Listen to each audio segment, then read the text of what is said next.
Hello, everybody. My name is Peyton Jarm with Vanguard University, and I'm excited to take you on a journey today through the captivating history of French cinema. Now, let's take a look at what we're going to be going over today. First up, we will be starting with the origins of French cinema, then diving into the evolution of the film industry. Next up, we'll explore what French cinema looks like in the present day, followed by a deep dive into globalization, streaming platforms, and the rating system. And finally, we'll wrap it all up with our conclusion. Now, let's begin with the origins of this influential art form. Now, you cannot talk about the origins of French cinema or cinema in general without talking about Auguste and Louis Lumière, who are also known as the Lumière brothers, who are hailed as the pioneers of cinema. In 1895, they introduced the cinematograph, the groundbreaking device that revolutionized how we capture in view moving images. Their invention pretty much paved the way for the world's first public film screening in December of 1895 in Paris, which marked the birth of cinematography. One of their earliest films was La Sortie de l'usine Lumière à Lyon, which means workers leaving the Lumière factory in Lyon. This short 46-second clip captured workers leaving the Lumiere factory, and it actually comes in three different versions at different times of the day for each clip, with people wearing different outfits. This clip in itself is very iconic because it marks the birth of cinematography. Now, let's move on to the evolution of the film industry. The evolution of the film industry began with its early beginnings in the late 19th century to the early 20th century. The Lumiere brothers, like we said, Auguste and Louis, played a pivotal role during this period.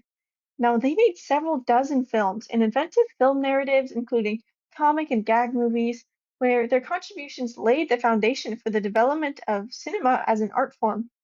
There were many other directors as well, such as Georges Méliès, who followed in their footsteps.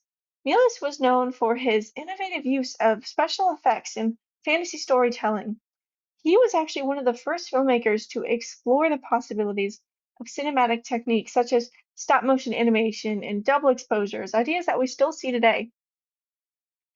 However, let's talk about the outbreak of World War I that brought significant challenges to the French film industry. Now, this war forced all films to become tools of propaganda because governments wanted to mobilize public support for the war effort. Now, the shift in focus led to a decline in artistic expression because audiences rejected, actually, what they deemed to be non-inspired in favor of films with more heart and meaning behind them. So, despite their efforts of mobilizing public support for the war effort and promoting unity among the nation, the propaganda films simply led to a decline in audience interest and engagement. And as a result of financial conditions, facing many challenges due to the wartime mobilization, the production levels of films went down drastically, and French film studios struggled to stay open and running. France also lost a lot of its American markets for these reasons. The US did not want its citizens to be influenced by these morally questionable, I say in quotes, European propaganda films. So they limited the importation of these foreign films. Actually, not just France's, many European films. Let's continue on with the evolution of the film industry. So during the World War II, the French film industry faced similar conditions with significant challenges due to the occupation of France by Nazi Germany and the constraints imposed by things like censorship and propaganda. So this time also saw the elimination of the presence of Jews and communist workers in the industry. There were pre-approved themes for films such as the submission to authority, modesty, patriarchy, duty, nationalism, and the idealization of rural life. These ideas formed the contents of 220 French films that were made during the Nazi occupation. Now, although the war years prevented French films from gaining popularity, one of the more famous movies from that time was Marcel Carné's Children of Paradise, which was produced in 1945.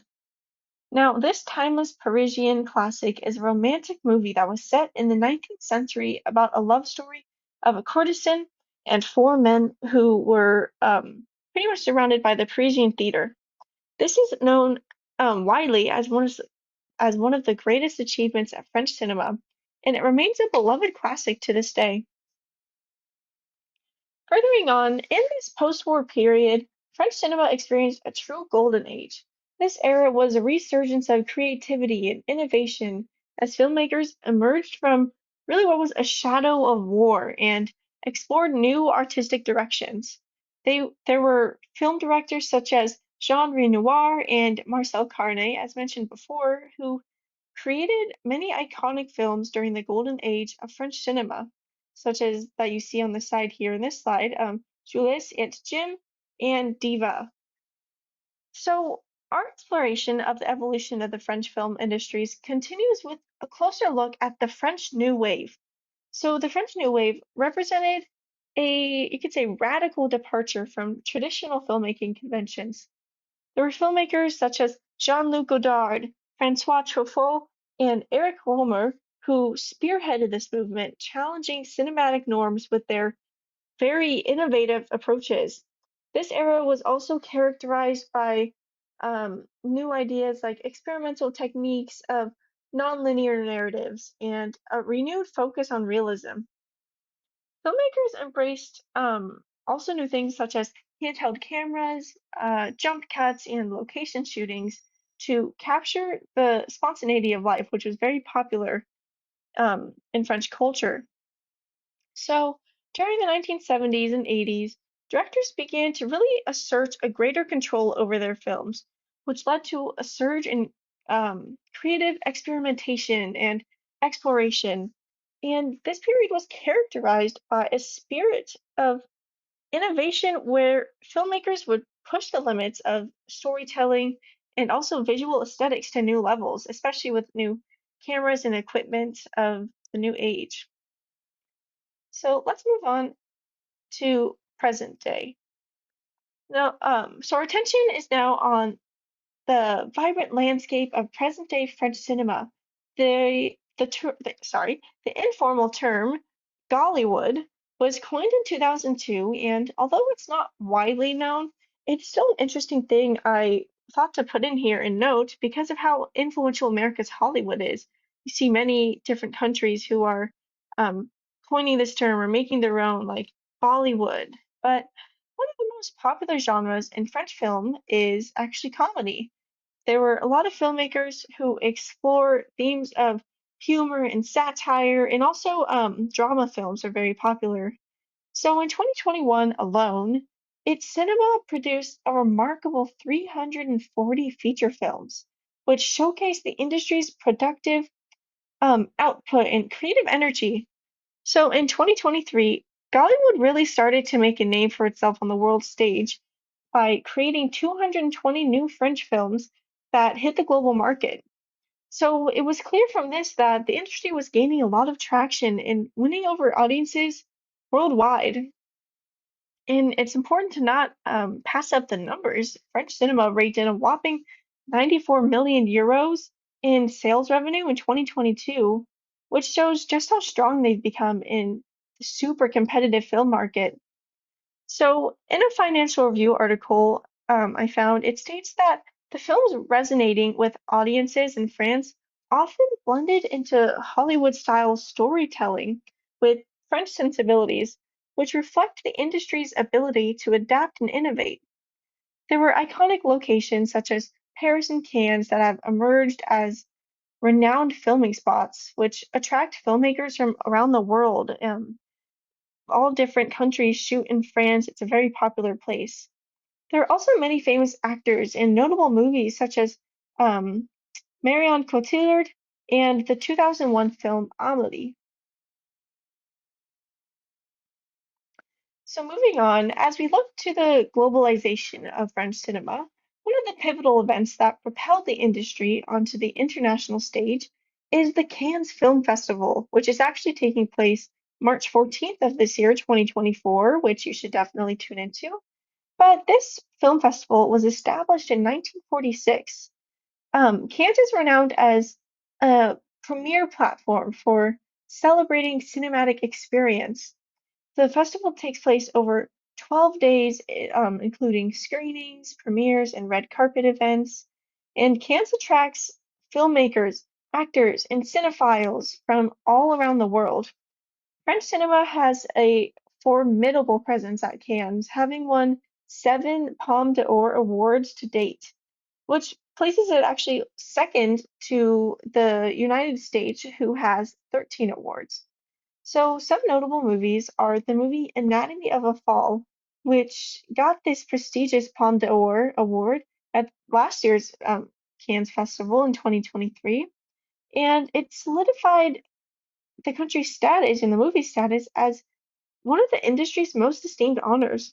Another movie is The Artist, which is another cinematic masterpiece that really captured the hearts of audiences worldwide and garnered many accolades at the Academy Awards, um, triumphing in categories like Best Actor, Director, Best Picture, and Original Score.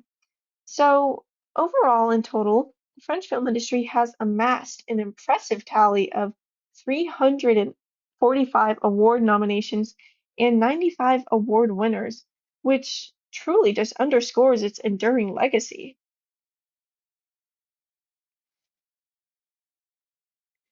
So, moving on, let's delve into some of the prominent streaming platforms that are utilized in France. So, in the digital age, the landscape of film distribution has undergone a really profound transformation, with the streaming platforms playing a very large and very pivotal role in shaping the accessibility and consumption of French cinema. So, some popular streaming platforms are OCS, which is short for Orange Cinema Series, and that's for sure a leading streaming platform in France because it offers a diverse range of films, series, and original content. So, another one is MyCanal, which is a very popular streaming service in France as well. And we can see here on the slide that there are a lot more um, s- streaming services that we're used to here in America, such as Netflix, Amazon Prime Video, and Disney Plus. And so we see in this new age of digital streaming, the adaptability and accessibility of French cinema is more evident than ever before. Moving on to the rating systems. In France, as in many countries, films are classified according to a rating system that helps guide viewers in selecting content suitable for all ages or suitable for their age or their sensibilities and what they want to see that day. So let's take a look at the French rating system and how these films are categorized.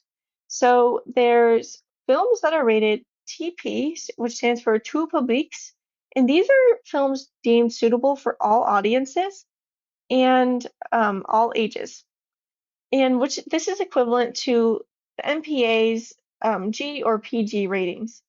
Then next, films rated 12 are forbidden for children under the age of 12 and may contain moderate violence, mild language, or thematic elements which require parental guidance for younger viewers. So the 16 rating, which is next, prohibits children under the age of 16 from viewing the film and may contain more intense violence, strong language, or mature themes. And then next, there are films that are rated 18, which are forbidden for children under the age of 18, such as the ones before, and they may contain explicit content, graphic violence, or sexual material that is not suitable for minors. Next, there's the interdiction rating, which is the most severe classification, which prohibits the exhibition of the film anywhere in France and its overseas territories. And these films assigned to this certificate are deemed to contain content that's excessively violent, sexually explicit, or otherwise harmful to public morality. So you pretty much can't watch these anywhere. Ratings for films in France are determined by the Centre National de la Cinématographie, or the CNC, which evaluates each film based on its content and thematic elements.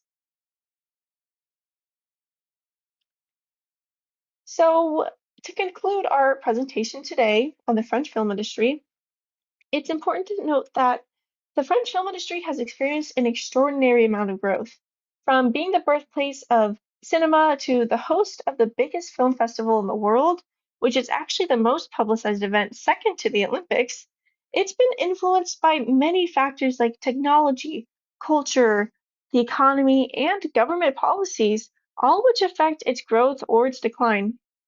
So, looking ahead, although the industry went on a decline after COVID-19, I'm still pretty optimistic that it'll become more popular in other places due to the accessibility factors that make it possible, such as streaming services that we went over, and just in general, as culture through social media can be spread.